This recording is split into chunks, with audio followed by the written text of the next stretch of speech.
नमस्कार प्यारे साथियों, अंग्रेजी विषय में अपना पहला टॉपिक है आज इस वीडियो में आर्टिकल के अंतर्गत हम ए एंड द का प्रयोग आज सीखेंगे।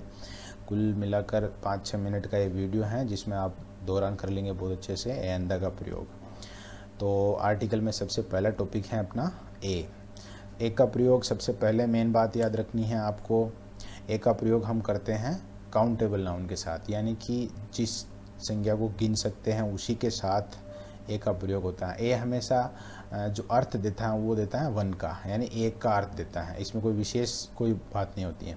अब इसमें और जो ध्यान रखना है हमें कि शब्द का उच्चारण जब आप करते हैं तो उसके आरंभ में ध्वनि होनी चाहिए आपके व्यंजन ध्वनि, यानी जो हिंदी वर्णमाला है उसमें कै से लेकर गे के बीच का अगर कोई अक्षर उच्चारण में सबसे पहले है तो वहाँ पर ए का प्रयोग करना है।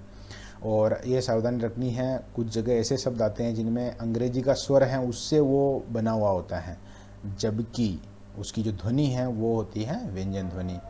जैसे यूरोपियन शब्द आपने देखा होगा, तो यूरोपियन शब्द में सबसे पहले ई आता है, जो कि अपने अंग्रेजी अल्फ़ाबेट में हम उसको स्वर बोलते हैं। ई के अलावा जैसे ए है, ई हो गया, उसके बाद आई है, ओ है और यू।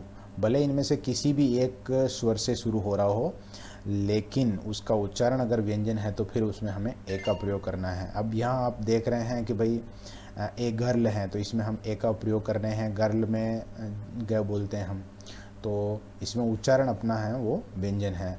ए माउस इसमें में आ रहा है। ह्यूज एनिमल, तो इसमें है। लेक्चरर लिखा हुआ है तो इसमें ल है जो कि व्यंजन है, और 100 में भी है। इसी प्रकार आप देख सकते हैं ए का एन का प्रयोग जब हम करेंगे तो उसमें काउंटेबल नाउन सबसे पहले जरूरी नहीं है, वो ए और एन दोनों के लिए लागू है नियम। लेकिन यहाँ जो दूसरा मुख्य अंतर है जिसके आधार पर हम ए और एन में से किसी एक का चयन करेंगे तो वो ऐसा है, उसमें व्यंजन है और इसमें है शब्द के उच्चारण में स्वर ध्वनि। भले ही कोई भी अक्षर लिखा हुआ शुरू में, जब हम उच्चारण कर रहे हैं और स्वर ध्वनि जो हिंदी वर्णमाला में ऐसे लेकर अह तक का अक्षर है कोई, उसकी ध्वनि आ रही है तो हमें उसमें एन का प्रयोग करना है। जैसे उदाहरण लिया है मैंने, एन इडियट है, एलिमेंट है, यहाँ तो ई आ रहा है, ऑनर है, ओ। ऐसे बोलते समय हम कभी कभी है बोल जाते हैं विद्यार्थी, ध्यान रखना है, ऑनर बोलेंगे तो ऐसे ए। यहाँ पर भी हेयर लून नहीं बोलना, एयर लून, यानी कि ए ये वाला आ जाएगा। तो यहाँ ए आ रहा है उच्चारण, यानी कि स्वर है, तो हमें एयर लून। और एन बी सी और HTML दो और लिखे हैं, तो यहाँ एन से सीधा अर्थ बहुत सी बार, एक बार अगर जानकारी हो जाती है तो फिर गलत नहीं होता है। तो जानकारी यही है कि एन का हम अंग्रेजी से ट्रांसलेट करते हैं हिंदी में तो न बनाते हैं, लेकिन यहाँ इस NBC टेलीविज़न शो, इसको हम जब उच्चारण करेंगे, पढ़ेंगे, बोलेंगे, उस समय इसको हम ऐसे पढ़ेंगे एन, यानी कि आपको ध्यान रखना है सबसे पहले इसमें क्या आ गया है, एन आ गया, ए आ गया है, जो कि क्या है, स्वर है। अब इसी प्रकार आगे HTML है, तो इसको हम डायरेक्ट एच को है नहीं लिखेंगे, इसको लिखेंगे हम पहले ए और फिर एच। तो उच्चारण कर रहे हैं उसमें सबसे पहले कौन आ रहा है, ए आ रहा है। इसका मतलब हो गया ये क्या है, अपना स्वर है, और इसीलिए यहाँ उपयोग करना अपने को एन का। बहुत आसान है। फिर देखिए द का प्रयोग। द में काफ़ी सारे टर्म्स आते हैं और चीज़ें याद भी रखनी होती हैं हमें, तो कुछ महत्वपूर्ण हैं सबसे, जिनके आधार पे हम हल कर सकते हैं, तो उनमें आपको ध्यान रखना है। पहली बात तो यह हो गई कि विशेष या एकमात्र वस्तुओं से पूर्व इसका उपयोग किया जाता है। कोई चीज़ विशेष है या एकमात्र है यूनिवर्स में, तो उनसे पहले द का उपयोग कर सकते हैं हम। वाक्य में कुछ अपवाद हैं, वो आगे हम पढ़ेंगे।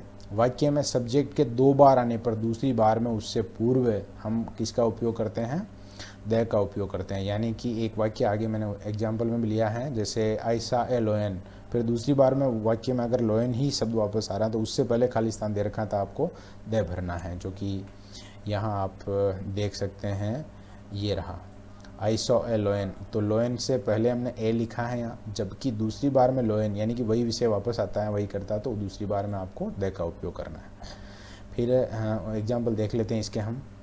यहाँ आप देख रहे हैं अटलांटिक ओशियन, तो इससे पहले द हो गया, यानी महासागर का नाम है। किसी मरुस्थल का नाम है पेंटेड डेजर्ट, फिर ध्रुव का नाम है साउथ पोल है, या किसी दिशा का नाम है, या देशों के संगठन का नाम है। देश का नाम आता है तो द का उपयोग नहीं करेंगे, लेकिन देशों के संगठन का नाम यदि आता है तो उसमें हमें द का प्रयोग करना है।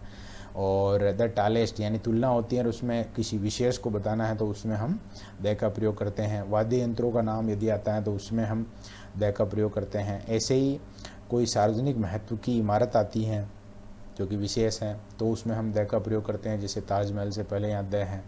फिर कुछ ऐसी कंडीशंस आती हैं जब किसी एक के बारे में बात न करके उस नाम से ही पूरे की पूरी, जैसे अगर लोयन की बात कर रहे थे हम कि आई सा ए लोयन, तो उस समय मैंने एक ही देखा था, लेकिन यदि लोयन के गुणों के बारे में कहीं बात कर रहे हैं तो वहाँ पर द लोयन आ जाएगा।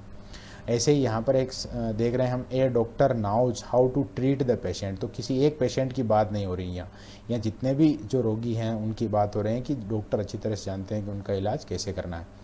या ये हम उदाहरण देख चुके हैं, I saw a lion, the lion was sleeping, तो इसमें दूसरी बार में हमने द का प्रयोग किया था। तो एक विषय अगर परीक्षा में इसे देखना है, एग्जामिनर यही चेक करना चाहते हैं कि विद्यार्थी को कितना ध्यान है। फिर अपन देख रहे हैं Tendulkar is the best man I like, तो इसमें द आया है। तो द क्यों आया है, इसके पीछे कारण ये है क्योंकि जितने भी बेस्ट मैन हैं उनमें से किसी एक विशेष को आप पसंद करते हैं। हाँ, मैं पसंद करता हूँ, तो फिर यहाँ द का उपयोग करना है। लास्ट उदाहरण यहाँ देखिए, I have no idea about the geography of Rajasthan, तो विषयवार टर्म आ गया है यहाँ। ज्योग्राफी से अर्थ अपना 11वीं 12वीं में जो ज्योग्राफी पढ़ते हैं उसके बजाय आपको लगाना है कि जो भौगोलिक स्थिति है अपने राजस्थान की, इस आधार पर यहाँ पर द आया है। और जहाँ उपयोग नहीं करते हैं वो चीज़ हम देख सकते हैं, जहाँ द नहीं आएगा तो उसमें किसी देश का नाम हो, कस्बे का नाम हो, गली का नाम हो, या जो भाषा का नाम आता है, जैसे द हिंदी, द इंग्लिश ऐसे नहीं आता है। किसी विषय का नाम हो, खेल के नाम से पहले भी द नहीं लगाते हैं हम। ऐसे ही रंग, त्योहार या कोई बीमारी है, या सप्ताह के दिन के नाम है, या महीने का दिन कह लो, या महीने का नाम भी यदि आता है तो उसमें द नहीं लगाएंगे। और ऋतु का नाम, तो इन सबसे पहले आपको ध्यान रखना है, ये पूरा का पूरा टर्म है हमें बता रहा है कि आप जब द का उपयोग करते हैं तो इन चीज़ों के पहले आप द का उपयोग नहीं करेंगे। ठीक है, धन्यवाद। अगला टॉपिक अपना डिटर्मिनर्स बहुत जल्दी आगे लाऊंगा मैं। Okay, thank you.